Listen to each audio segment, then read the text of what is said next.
भिवू नकोस, मी तुझ्या पाठीशी आहे. या स्वामी समर्थाच्या अनमोल वचनाचा मला पदोपदी अनुभव येतो. पूर्वी आम्ही मठाजवळ राहायला होतो, त्यामुळे तेथील मठात रोज जाणे येणे होत असे. असंख्य अडचणी, ताणतणाव आयुष्यात होते. माझे यजमान गेल्यानंतर माझ्या वडिलांनीच मला सर्वार्थाने आधार दिला. मुलगा लहान होता, मला नोकरी नव्हती. वडिलांच्या पेन्शनवर आमचा प्रपंच चालू होता.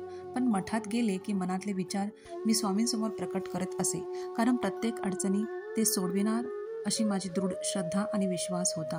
पूर्ण झाल्याचा त्याचा प्रत्ययही मला वेळोवेळी येत होता. आम्ही राहत होतो ती इमारत फार जुनी झाली होती. आमच्या खोलीजवळील भाग पावसाळ्यात ढासळत होता. रोज झोपताना भीती वाटत असे, पण मिळकत कमी असल्याने दुसरे घर कसे घेणार याचेही विचार येत होते. असे मठात बसल्यावर विचार करत होते. त्यामुळे यातून आपले काय होईल अशी भीती नेहमी सतत येत असायची. पण आश्चर्य म्हणजे थोड्याच दिवसात एकाने वाडा विकत घेतला. आम्हाला जागेची किंमत दिली.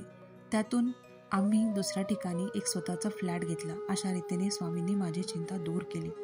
नव्या जागेत राहायला आल्यानंतर वडिलांचे 2-3 वेळेला जीवावरचे दुखणे आले. त्यांना प्रत्येक वेळेला ॲडमिट करावे लागत असे. मुलगा लहान, वडिलांवरच आम्ही अवलंबून होतो. प्रत्येक दुखण्यातून स्वामींनी वडिलांना सही सलामत बरे केले.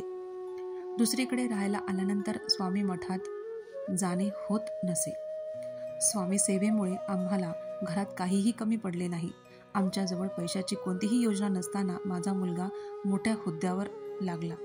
काही व्यक्ती स्वामींच्या रूपाने उभ्या राहिल्या आणि त्याचे शिक्षण पूर्ण झाले. संसाराचा गाडा रेटताना अनंत अडचणी आल्या, पण त्याची झळ आम्हाला फारशी जाणवली नाही, कारण भिवू नकोस, मी तुझ्या पाठीशी आहे याची प्रचिती पावलोपावली येत होती. स्वतःच्या भक्ताचा योगक्षेम स्वतः स्वामीच चालवितात याचा प्रयत्न मला गेली 25 वर्ष जाणवतो आहे. यापुढील आयुष्यात जो मार्ग असेल तो मी श्री स्वामींनी दाखवलेला मार्ग असेल अशी माझी आणि घरातील सर्वांची पूर्ण श्रद्धा आहे. निशंक मन करून मी माझा भार त्यांच्यावर सोपवला आहे.